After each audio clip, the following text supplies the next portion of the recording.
Hi everyone, my name is Ahmed and I work at Spotify on the client architecture team. Today I'm here to talk to you about a framework that we've built at Spotify called Mobius. And basically it's a framework that allows us to do state and side effect management in a functional and reactive way. So let's dive right in.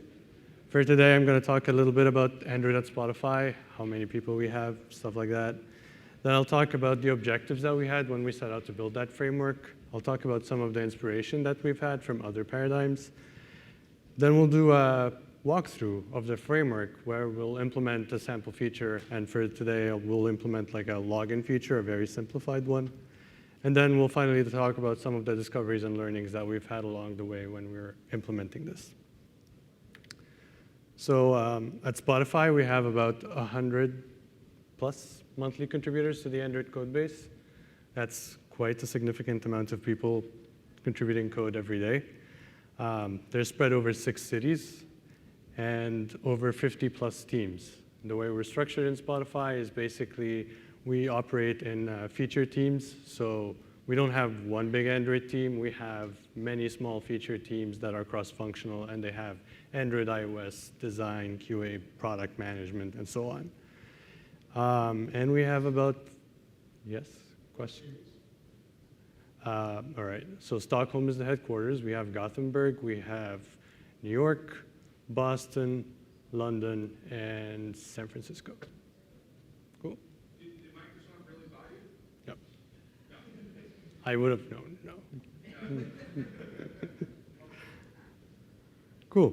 And we have about 400 plus Android Studio modules, which is quite a lot of code. I think a few months ago, I looked at the size of the code, and it was about 1 million lines of code, roughly. So that's a lot of code that we have to manage.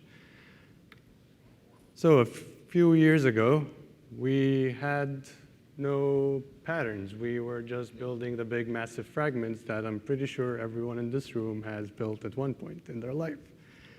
And we had unit testing, and we were using Dagger and for injection. And then we realized, along with Roboelectric, realized that testing became extremely difficult because our fragments basically did everything. And so we decided maybe it's time that we refactor this code a bit and clean it up a bit. And at that time, MVP was the new thing in the Android community. So we started looking at MVP, and we started adopting it. And it was really great. It helped us simplify our code. It helped us clean up a lot of things. It helped us write better unit tests for our presentation logic and so on. However, MVP is a pattern, which means it's pretty much open to interpretation. You understand the concepts behind it, but then it's up to you as the person implementing that pattern to decide on how you design your abstractions and so on. And that meant that this would lead to a lot of variations in how we implement presenters. Because remember, we have over 100 people implementing presenters at Spotify. And so we had this lack of consistency between presenters, which proved challenging to provide tooling for these implementations. The next thing we did was we adopted RxJava. And that was great for doing asynchronous work. It worked perfectly for data transformations. However, as our features grew more complex in their nature, we found that we had to do a lot of more complicated RxJava chains to be able to manage state within these chains. And those chains, the more they grew, the more our pains grew. And it's not that RxJava is bad, RxJava is great. However, it is sometimes too powerful, and that power is not super easy to harness. How many people here use RxJava?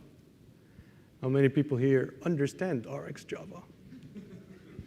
Exactly. The learning curve is really high. And so we thought, what makes RxJava so great? And the answer to that was it uses some functional programming paradigms. And so we were trying to do stuff functionally in an imperative world, which made it a little difficult to do with just RxJava. So we set out to build a framework because we wanted to unify the way that we build our business logic. We wanted all business logic that we build would look the same. And that way, we would have less variance. And if we have less variance, that means that we can provide better tooling for the rest of the company. We wanted our framework to be reactive in nature because things happen asynchronously in the mobile world, and you never have any guarantee of when events will happen and what order they'll happen in. And so it's really important that you embrace this reactive kind of programming style because it allows you to reason about these things in a very good way. But we wanted it to not have the high barrier to entry that RX Java provides. And we didn't want to replace RX Java, but we just wanted to avoid doing state management in RX Java chains using this framework. We also really like the unidirectional architectures that are out there, such as MVI and Redux and a whole bunch of them. So we thought it would be nice if we go down that route as well because it fits really nicely with the reactive paradigm. We also wanted to be very explicit about side effects. Side effects are one of those things that if you're doing object-oriented programming, you barely ever think about. And you never really think about your state, how you're modifying it, when you're modifying it. Threading makes it even more complicated, and concurrency makes it more complicated. And so we wanted to be explicit about side effects, and we wanted to simplify code. So instead of having asynchronous code, we wanted to somehow describe all of our logic, our business logic, using synchronous code instead. All right, so let's dive in a little into functional programming. And let's talk about functional programming very, very simply. I am not an expert on functional programming. I can say things here that might be wrong. Don't take my word for it. But one of the things that functional programming does is it separates data from behavior. So unlike object-oriented programming, where you have classes that encapsulate data, and they have certain methods that you can call on these classes, and you would modify the internal state of the class when these methods are called, and classes are like both data and behavior. In functional programming, you separate that. So data classes become just that, data objects that have no behavior. And they're also immutable, which means the moment you create it, you can never change it unless you make a copy and change the value that you want to change as you're making the copy. And that makes them thread safe. That makes them possible to share. And so now you can have an immutable data object, and you can pass it over to a bunch of other entities, and they can operate on that without actually fear of that changing from underneath them because some other thread was actually making that modification. So there's a separation of concerns when it comes to value versus the interpretation of the value. The value is the data class, and it's immutable, and the interpretation of the value is done through functions. So we have two types of functions in functional programming. We have pure functions. Those are deterministic functions that have absolutely no side effects. Their output is only defined by their input, which means they have no state. And they are the easiest form of function that you could possibly write a unit test for. Most people, when they start learning how to write unit tests, they will probably write a unit test for a function such as add. It takes two integers and returns the sum. And your unit test would be essentially invoking that function, passing it two integers, and then asserting what the result would be. So you could think of them like functions in mathematics, right? It's a function that has an input, and you're mapping that input to a certain domain, basically. The next thing we have, or the next type, is impure functions. And those are the functions where side effects happen. Those are the functions that you can pretty much mutate state, and you can print stuff on the console, or modify pixels on the screen, all of these things. And functional programming, these impure functions actually have a different signature than the pure functions. So in a function like, in a programming language like Haskell, for example, if you define a function as something that takes a string and returns an int, this is by definition, by default, a pure function. However, if you take a string and you need to do some sort of I/O, then the return type of the function changes to I/O of int, not int anymore. And so they're very explicit about side effects. And that makes it a lot clearer about what this function is going to do and whether this function is going to mutate state or not. So prior art to the stuff that we've done with Mobius, there's been a talk by Jake Wharton called Managing State with RX Java. It's a really great talk. I recommend you watch it. Redux, if you haven't investigated web design component, like patterns, I'd recommend to go into that. Cycle.js, which is what MVI is based on. Elm is a functional programming language for the web that compiles into JavaScript, and they have the Elm architecture that's associated with it. It's also very similar to this, and state machines. All right, so let's dive into the code. But before that, if we think about the nature of programs, you can really think of a program as a state machine, right? And we can represent these states through data. So if I have in my state, if I could be in a state that is loading something, I could have a flag, a Boolean saying that says whether I'm loading or not, right? If I have a nullable list of tracks, I could say that if it's null, that means I don't have a list yet. But if it's an empty list, it means my playlist doesn't have any tracks. Or if it has tracks, then it has tracks, right? So we can represent state through data. And we represent the state transitions that are, or state transitions are often triggered by events, right? So as the user interacts with our UI, they're actually telling us that they would like this state machine to move along to another state and another state and another state. And so these events are what trigger these state changes. And so if we try to visualize that, yes, you can see that we have our user interface here, and that's what the user is using to tell us what to do next. And whenever they interact with the UI, an event is dispatched to our program. Our program then has the state machine. It decides on what the next state should be, and it generates that next state. And then our UI would observe that state, and it would just simply render it. And so in Mobius, we represent, sorry, double skips. In Mobius, we represent state using something we call a model, and that's a data class representing the internal state of the program. And basically, if you look at that model, you could instantly tell what the state of your feature is. And so, for example, here for our case, I'll create a data class called model, and it'll have an email and a password because we're going to do like login feature. We don't use Kotlin yet in Spotify, unfortunately. We still use Java. So everything I'm telling you here, you can achieve in Java. And for this particular case, you can use auto value to have your immutable data classes. All right.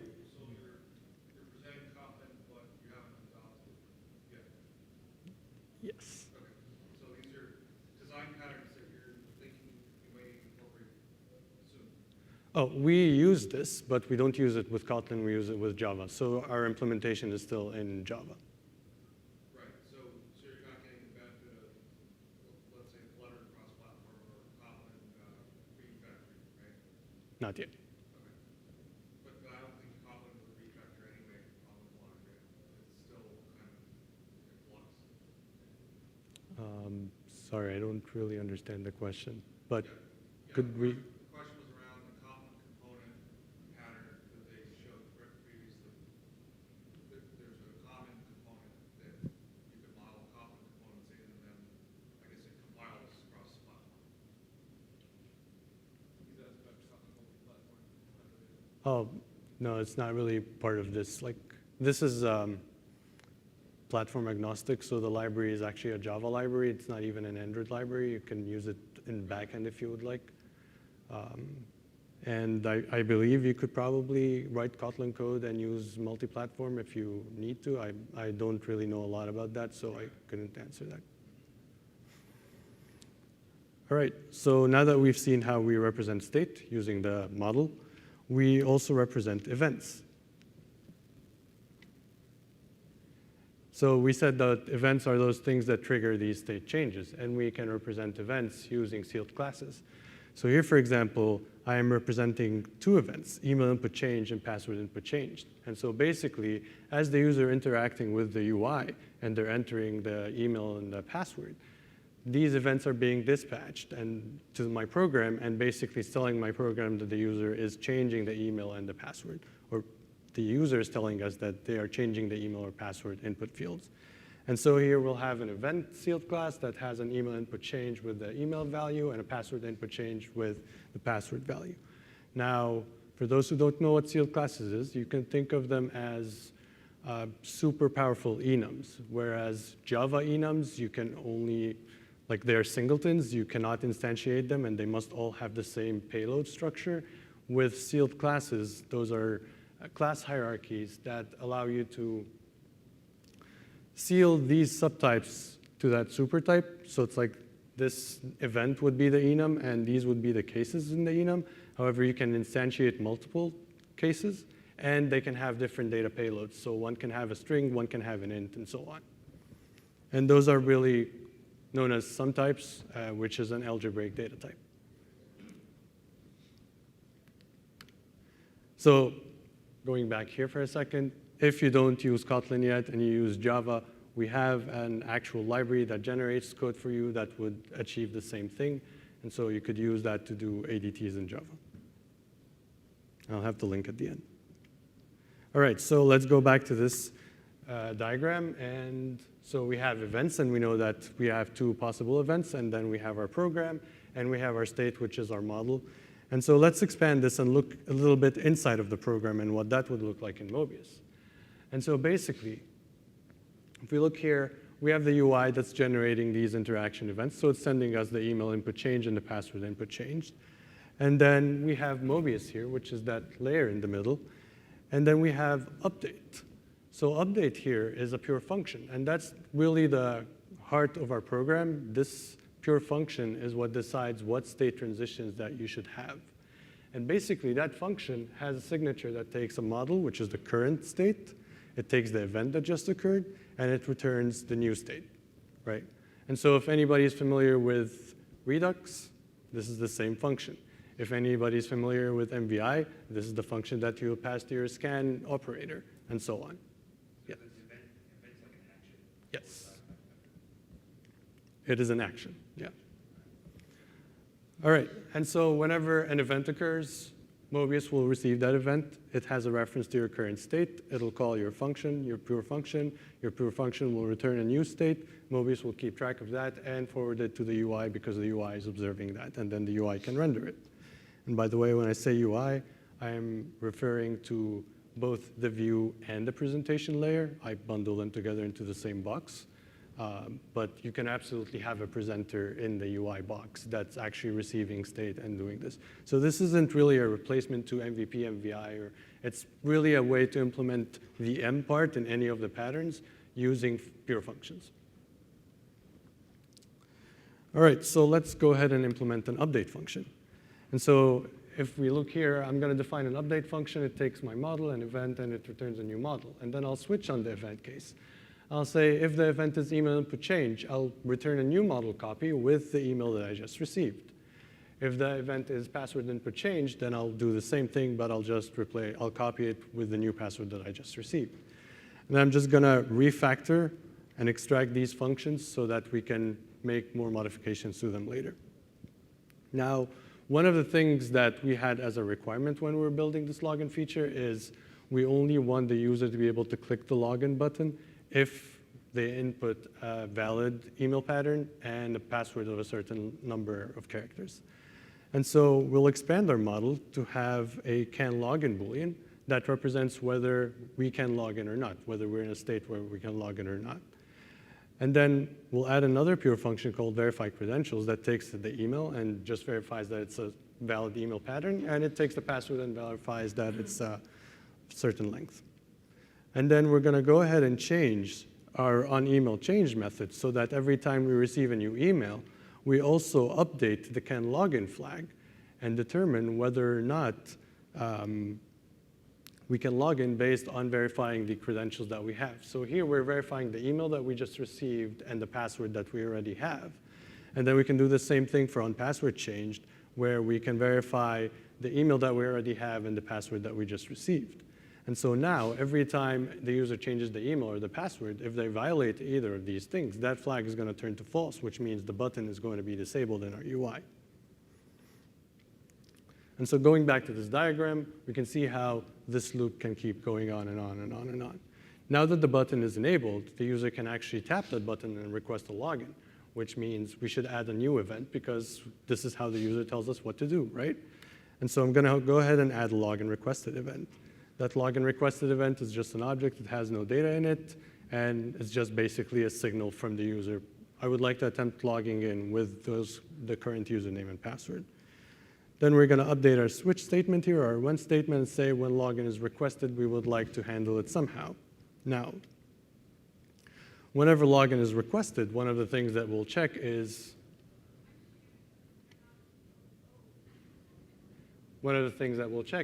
whether we're already logging in or not, right?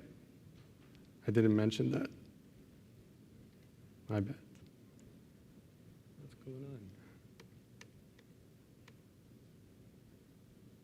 OK, so the user requested to log in. We need to tell the UI that we're logging in somehow, so we need to add another flag called logging in. That's a Boolean. So we update our model. And then we switch on the event. And we handle that case. So basically here, what we're saying is, if we're not already logging in, and we can log in, then let's put ourselves in a state where we have logging in set to true. But if we are already logging in or we can't log in, then let's just return the same state, right? So at this point, we just put ourselves in a state called logging in, but we haven't actually had the side effect, right? Because this is a pure function, so we're not supposed to have side effects here. So something needs to handle that logging in. And so we need to actually make a change to our function so that it's not just returning that new state, but also returning this new notion of effects, or a set of effects. And these set of effects need to be dispatched somewhere to probably an impure function that would do that side effect. And so effects are the same as events. They're modeled in the same way. You use a sealed class, and they represent the things that we could change in the world. So if you think about it, the model represents our state. Events represent the things that we can react to. And then effects represent the things that we would like to change in the world. And so if I was to define an effect sealed class, I could have two cases. I could have an attempt login with an email and a password. And then I could have a show error message with a message that I would like to tell the user. Now, you'll notice that the function returns two things, and we don't really have that in Java. So there is a special type in Mobius called next, and it's essentially telling Mobius what the next state transition is like. Now, if you think about any state transition that can happen within this model, you can have a state transition where the state changes and just that. You can have a state transition where the state changes and we would like to have further side effects. You could have a state transition where we don't actually make any state changes, so we stay within the same state, but we will have side effects. And then you can say, oh, this event is no longer valid and I'm not going to do anything and I'll just ignore it. I'm staying in my same state and there are no side effects as a result. And so all of these next instances are actually representing the side effect that should happen as a result of this event occurring. So this is how we're reacting to that result. So we should refactor this code to make it return a next instead of just a model. And so I'll go ahead and do that. I'll update the update function. Now it returns the next of model and effect. On email changed, this is just replacing, returning a copy of the model. So I will just use the next that takes just a model. And for the password change, I'll do the same thing. And then let's get back to on login requested. And so the straightforward thing is we change the return type, and then we return the next, right? But you'll notice here that my else branch returns the same exact model, which means this hasn't really changed. So I can replace that with no change. And it basically tells Mobius no state transition is happening right now. And then we can look at the if statement, like where we actually would like to have the branch, or we would like to have the login effect. And we can use this effects convenience function that builds an immutable set of effects with var args. So you could just say, I'm going to return a next that has a copy of the model with logging in set to true, and a set of effects with attempt login with the email and the password that I have on my model. And maybe that else branch, we should actually tell the user that they can't log in right now. So we'll go ahead and change it to dispatch effects with the show error message, you can't log in yet. All right, so where do these effects go? Like there's an orange box here, and these effects must be handled somehow. So we have the notion of effect handlers, and these are, as I said, the impure functions. And they do exactly what the name suggests. They handle effects, right? This is where you do your I/O. This is where you do your asynchronous work. This is where you have side effects, I/O timers, whatever it is, like calling backend, you can do in here. And effect handlers can generate one or more events as a result of their invocation. And they use events to communicate back the results of these effects. So these events are feedback events, basically telling your state machine that more events happened, right? And so, for example, I could have a load data effect that would attempt to load data and then map that result to a data loaded result with the data that goes back into the event pipeline that gets handled by Mobius. So if I were to, so this diagram then becomes updated where we have effect handlers over there. These are the impure functions that we just talked about. And they can also generate feedback events that go and get serialized into Mobius. It's very important to notice that the point here of Mobius serializes events, so there is a queue and they're processed atomically. Well, they are processed atomically one at a time, which makes it very easy to reason about and makes it a lot easier to write code that handles out-of-order events and so on. All right, so let's create some feedback events. We'll have a login successful event, which basically means our attempt login effect was successful. We'll also have a login failed with an error message. And then we'll update our update function. And now we'll handle the new events. No. First, we need to define navigation effects. Sorry, it's a little disorienting. First, we need to define a navigation effect. So let's imagine that if I succeed in logging in, then I would like to navigate to my home screen. And if I fail, I am just going to show the same error message. So I already have that show error message effect up there. And so now that we've defined that navigation effect, we can change our update and say, well, if login's successful, then let's dispatch the effect navigate to home. And so basically, what happened here is we received the login requested event. We dispatched an attempt login effect that responded with a login successful event. So we dispatched another effect called navigate to home. And this is one of the biggest distinctions between using this approach versus MVI. In MVI, it's relatively difficult to chain side effects in such a manner because side effects happen before your reduce function actually happens. And so chaining them is really difficult. And if you think about side effects in MVI, you have an intent coming in, the side effect is performed, and then you put out an action. And so if a side effect is performed and its output is an action, but you need to perform another side effect based on that action, those types don't actually match, so you can't loop it back in. So you'd have to figure out another mechanism where your state would have these temporary kind of flags that say you should navigate to something now, and then those would be dispatched from your view, and it becomes a little cumbersome to manage.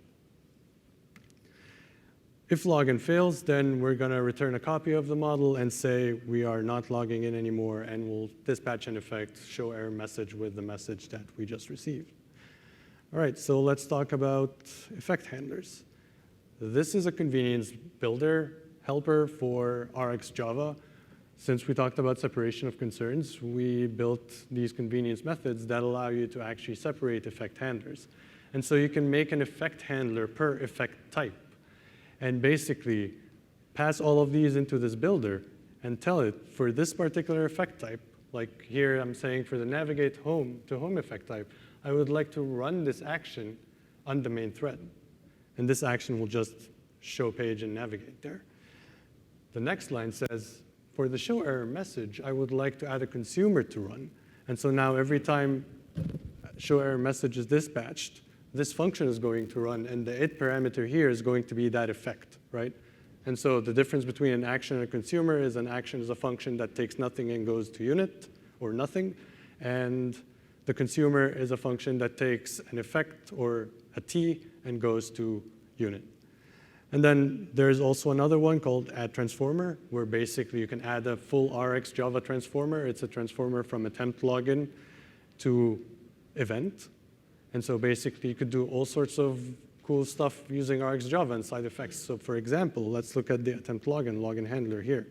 This here is an observable transformer. It takes an attempt login's observable, and it does a switch map.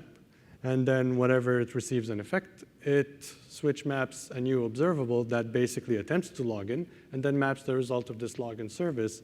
If the result is successful, to the event corresponding to success. If it fails, to the events corresponding to the failure, along with the error messages. And so now whenever your update says, I would like to have an attempt login effect, that login effect will be dispatched to this chain. This chain is then going to send back events, which will be sent back to your update function so that you can move on with your loop. And so now we've seen two kinds of events. We've seen UI interactions, which represent user intent. And we've seen effect handlers, which are basically effect feedbacks. But our mobile apps often run in a under like a varying degree of change, battery changes, connectivity changes, your application might have global state that changes, and so on. And so we need a way to be able to encapsulate these events into our stream as well. And so there's an external events thing that you can use to actually do that. And so that's the third and final box in this diagram, which is the event source over there. And you can think of event source as an observable of events. So whenever you define an event source and you pass that to Mobius, Mobius will subscribe to it whenever it starts.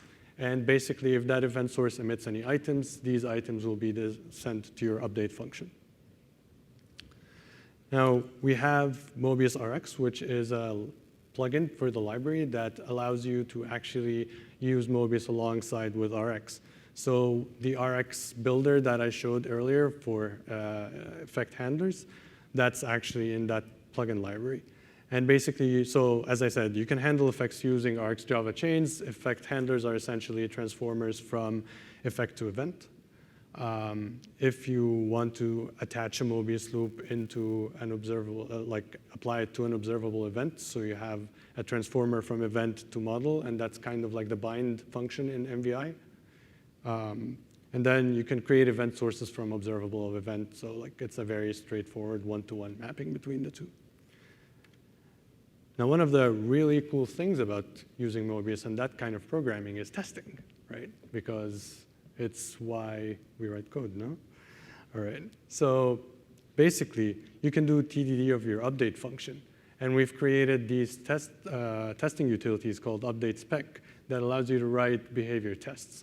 And so here, you can see I'm saying I have a model that has these two, the email and the password.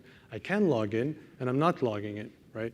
And so basically, you can use update spec to write these given when then tests. And you can say, given I'm in this state, when that event happens, assert that my next that this function will return has a model with these values and has the effects attempt login with the username and the password. And has model and has effects are custom hamcrest matches that we actually wrote for next. And you have has models, has no model, has effects, has no effects, and has nothing. So basically, 5 matches that can describe the 5 state transitions that you could possibly have. And those are really powerful because you can describe almost anything using that kind of test. And you can easily then write the code and make sure that it passes the test. Another thing is we could actually have when events that could take var args. So let's imagine that you have this situation where you dispatch an effect, and then you dispatch another effect. I'll give you an example. In Spotify, we have a search feature. As you're typing, we're receiving these events, and then we're sending out search query side effects. And so let's imagine that you type in foo, and we send out a request to search for foo. But then you type in fighters. And so we'll send out another request for foo fighters. Now, there's no guarantee which one will come first, right? Like, it's asynchronous, and either one can come first. And so here, you can actually write a test that says, you can model that in your model to keep track of what you're waiting for. And then you could say, when event I got foo fighters first and then foo, I want to drop the foo results because I got foo fighters, which is closer to my search query. But if I get foo first and then foo fighters, I'll take both because both are valid results for my search query, right? And so you could use the var RX to assert what your state ends up being in. And so a quick recap of the objectives. We managed to build a framework. It's relatively easy to use. It's just getting used to the new way of thinking that you would probably need to do over a couple of days. But then once you have it, it's extremely easy to use. And it's actually helped us a lot with pull request review times and stuff like that. Because now that everybody understands that pattern and how the framework works, you can just look at the framework or at the implementation. And by seeing the events, the model, and the effects, you can understand what this feature is trying to do. And you can read the pure logic, which is synchronous, so it's a lot simpler. We've also achieved separation of concerns. We've actually separated execution of side effects from determining what side effects should happen, which is really good. And we have isolated our UI out of the business logic itself. So comparing quickly to MVI, we use events instead of intent. We do not require RX Java. It is less RX intense, but you can absolutely use RX Java with it. And in MVI, you go from intent to action, and then you do a state change, whereas with Mobius, you do event, state change, and effect, and those could be leading into a loop. Some further side effects that we observed when we started using Mobius is it gave us better debuggability because everything is happening synchronously, and because everything is represented through data, we can actually attach debuggers. And then if you look at your logcat, you'll see whenever an event happens, an event just occurred with the event. And then you'll see the model just changed if you've changed the model and what the new model is. And if you've dispatched effects, you'll see what effects you've dispatched. And so it's been really powerful to see weird behavior that you didn't account for. Just look at the log and see where the data didn't change, and then instantly realize, oh, it's this particular case. All right, I'm going to go change it. So you almost never need to attach a debugger when you're doing that, when you're using Mobius. It also gave us a really good unified modeling approach. So this, we created this modeling flow that we call MoFlow. And basically, teams get together and explore the requirements that they have for their features. And out of that process, they come up with what model they have, what events they can react to, and what effects they can have. And that is before we write any code. And one of the really valuable benefits of that is it's because it's not technical. Everybody on the team can be part of that meeting, which means we have a collaborative meeting with product design, quality, and engineers, all of us brainstorming together on how behavior should happen. And it's really helped us detect some edge cases that someone might not have thought of by themselves. And it's really examined the state and so on. And ultimately, it led to better planning because when we do that, we can see that, OK, we have 5 effects, which means we need 5 effect handlers. We can see what events are associated with what effects, so we can bundle those together, and there you have some tasks to do. You can see what events need to be generated from your UI, so you can bundle those together. You can detect what event sources you would need. And so you could really get a very clear blueprint of all the things that you'll need to build in order to do this to completion. Coming up for Mobius, we're working on an IntelliJ/Android Studio plugin, so you could just say, I would like to generate a new Mobius feature, and it just generates everything for you. Not the logic, of course, but the skeleton and the update function and so on. We are working on Mobius for Swift. This will be open source soon, hopefully. And that will be really powerful because now you can actually do these modeling sessions and do a cross-platform solution. And perhaps more. We're experimenting with other languages.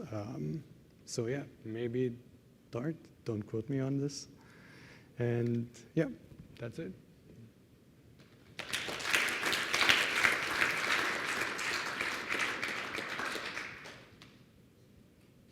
Yes? So your model sort of describes your screen state, right? Like your state in a way? So the model doesn't always have to describe the view state. It should describe your feature state.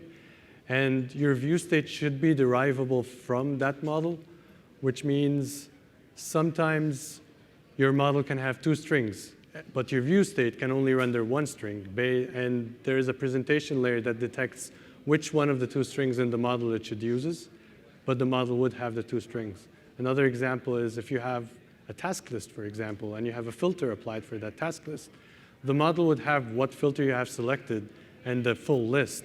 But then a presentation layer would actually apply that filter and filter out the task that shouldn't be shown, and then shows it. You wouldn't actually filter the list in the model itself.